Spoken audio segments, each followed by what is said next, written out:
So I'm going to hook up this new automatic water for my rabbits here. Kind of show you what I'm doing. I'm putting the springs on the little nipples. So the water lines go here, and then when they bite down on these, water comes out of them. But I'll go show you kind of how they work real quick, or how to set one up. So basically, don't mind my dirty cages, but you know, here you can see a little split. You just push it right on the wire, and then it hooks over like that, and boom, there you go. He's ready for some water, obviously. Let me it's the new layout. My noisy ducks. That's the new layout for them. They used to all be right in this area here. Had a roof over them. I just didn't like it. I like them along the fence a lot better. But let me get this going, and we'll start getting these guys some water.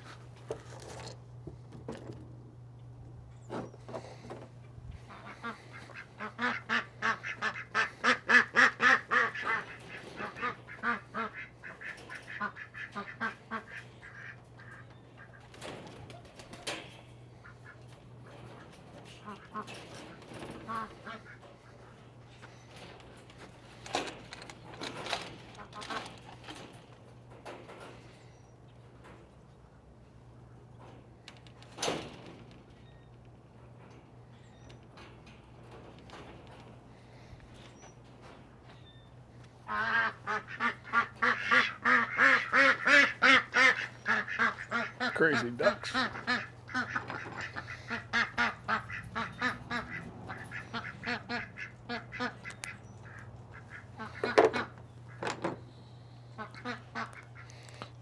So I don't think I've ever shown you guys my rabbit setup out here. These are meat rabbits. All of them are Rexes, except for one mutt of some sort that I'm not sure what it is. I picked it up about a year ago, and she's done well with us. But everything else is a Rex, standard Rex. We got into them because looking for a way to, have some meat off the property here. And I don't have a big yard or anything, but so I mean, I don't have enough space for like cattle or anything like that, or goats even, really. I mean, what you're seeing here is my whole backyard. So what I wanted to do was just kind of maximize what we could get out of it. So I don't know. Rabbits just kind of made sense.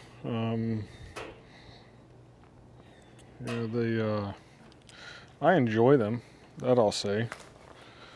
They are super sweet. Most of them. I haven't had any mean ones. Actually, that's a lie. That the gray one there, a couple down from me right now, is she's never bit me, but she is way too curious about me. It kind of freaks me out a little bit sometimes.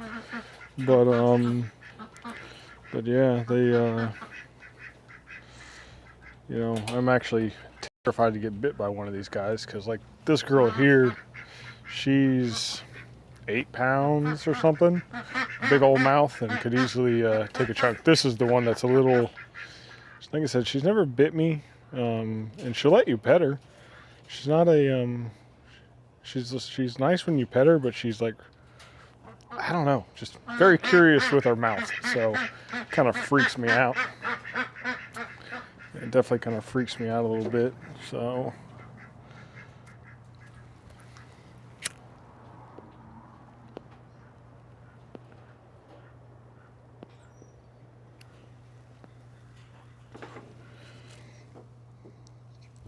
let me grab this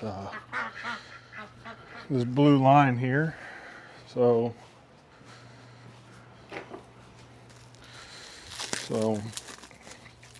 this is all an Amazon kit. Actually, I will put a link, not affiliated link or anything, down below. But this is the second one of these I bought. It comes with and I'll show you that in a little bit. But it comes with a like connector for a bucket. That's how it's meant to be done. Just, basically fill a 5-gallon bucket up with water, that sort of thing. I use the bucket, but what I use is a float valve at the top of the bucket, so that way it, what am I thinking? That way it automatically fills up. So it's automatic water basically, but how this kit's meant to be used is just fill it up with 5 gallons. When it runs out, you fill it back up. So, one warning I will give is, let me grab those little teats here. One warning I will give is they, think how I want to do this. I replace the nipples that I just installed. I'm going to replace them every 6 months. They don't seem to last as long. I don't know if it's just my guys or what it is, but they don't seem to last as long as you might think. I think I'm just going to cut all these like the same length. Cut a few of these. So my idea is to kind of just loop them all the way down, and because it is pressurized, and I'm going to hang the tank about as high, about as tall as this, is what I'm thinking. That way we can, because it's just gravity, but if it's got 5 gallons pushing down on it, it should go pretty good. It's a test, I've made one of these before. So I used to have a stack of cages here, 4 hung cages across the back, 1 hung cage right here, and a stack of cages here, and a couple more hung up cages. And I did that because what I had was, this used to be like my grow out pen for my meat chickens, which I got to figure out something for that now, but, and it worked well. We did probably 75 or maybe 100 meat, Cornish cross last year. They did really well. They were good. Still got some in the freezer, actually. Actually, that might be a lie. May not have any of those left in the freezer. I got a turkey in the freezer still that we did, but that's about it. So that's why I wanted to put a little bit of work into these guys and kind of get everything geared up to start producing some more, because I only have 1 or 2, and I would like obviously to have more than that, especially because my whole thing is with the rabbits, you might as well go ahead and breed them, even if it's not to like max capacity or anything, because you're paying for the feed, and I do have like a handful of people that buy from us, and they've all done really well. Some people, I won't say some, most people, they're just, what am I talking about? They're just pets. They're not really using them to breed or anything. That seems to be, what am I thinking? Most common. It's just they're just someone's pet for the house, pet for their kids. Obviously, the broken ones we produce go pretty quick. The solid blacks or the otters that we produce go pretty quick. But the white ones usually stay, which is fine, because the white ones used to freak me out, actually. Just with the red eyes and everything, it really used to kind of freak me out when I first got started in these. And I haven't been keeping rabbits for too long, a couple years now. So we've definitely had our fair share of litters and everything. But it was all, I guess I'm kind of rambling, but that's okay. The reason we were doing all of it was kind of, not really for a cost savings, I guess, but it was more for, 1, 2, 3, 4, it was more to just try to see what we could produce on our own property. And it's worked out well. You know, was it last year? I shot a couple wild pigs last year. That really helped out. The rabbits helped out a ton.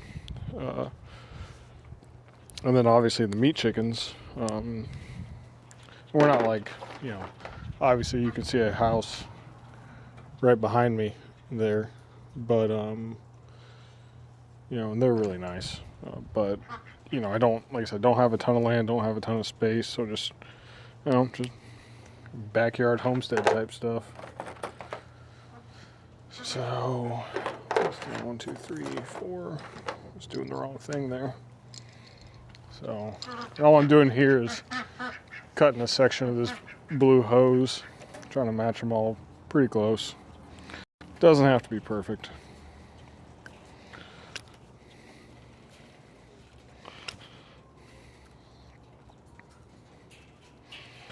And just putting a little T onto them so that way I can run a hose down the whole way. So, trying to get everything working here. What I'd like to do this year is actually where I'm standing, or you know, a little bit behind me, maybe do some pots and do like a pot garden. You know, a garden in pots, not the other thing. But yeah, I think that would be really nice, because this used to be a garden. This is actually one of the old beds. Got kind of forgotten about. So you had 5 beds back here. And then when I decided to get the rabbits, I built them a, you know, their pen there. So kind of, you know, I'm not a half bad gardener, but I figured I could produce more, you know, with the rabbit meat than I could with the garden. And definitely true, but set up like this, I can have both.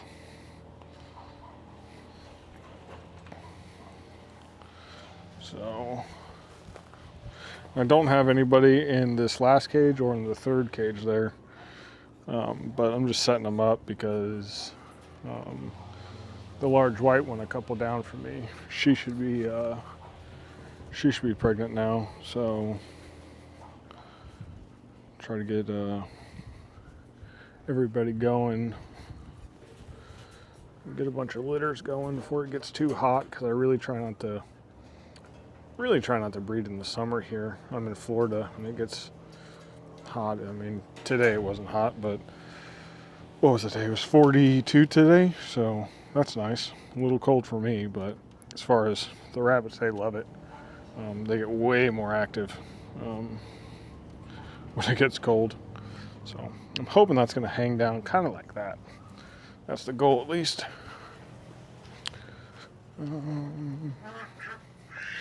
My 2 lonely ducks.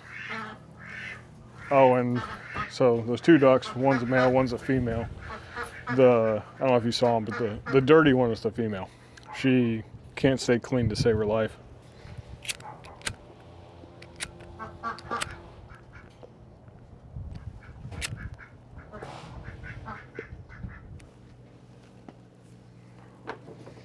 You know, that poor animal.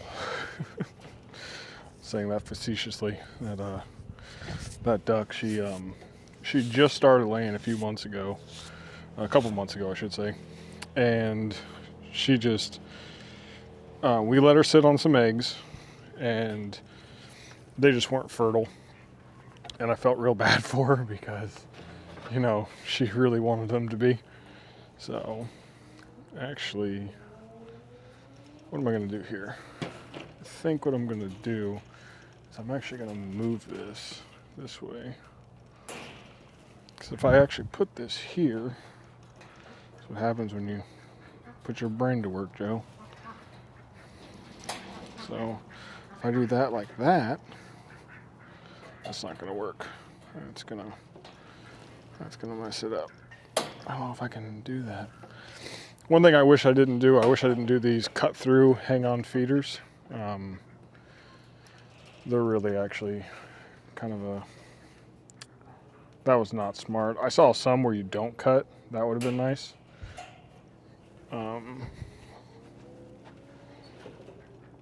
But, you know, you live and you learn. I didn't even know it.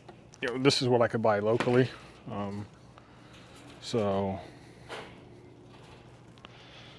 that's what I bought, but I definitely should have ordered some stuff offline.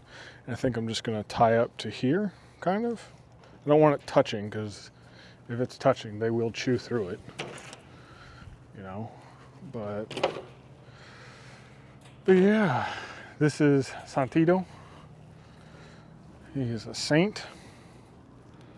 He was actually a little sad. Family members was on her deathbed, and so she was in the Santito was in the bed with her when the priest came, so we call him the saint. So yeah, it's kind of it's a cute story, but yeah. And then this here that I'm working on, that's Stormy. Tried to breed her the other day, and she just wouldn't take. She wasn't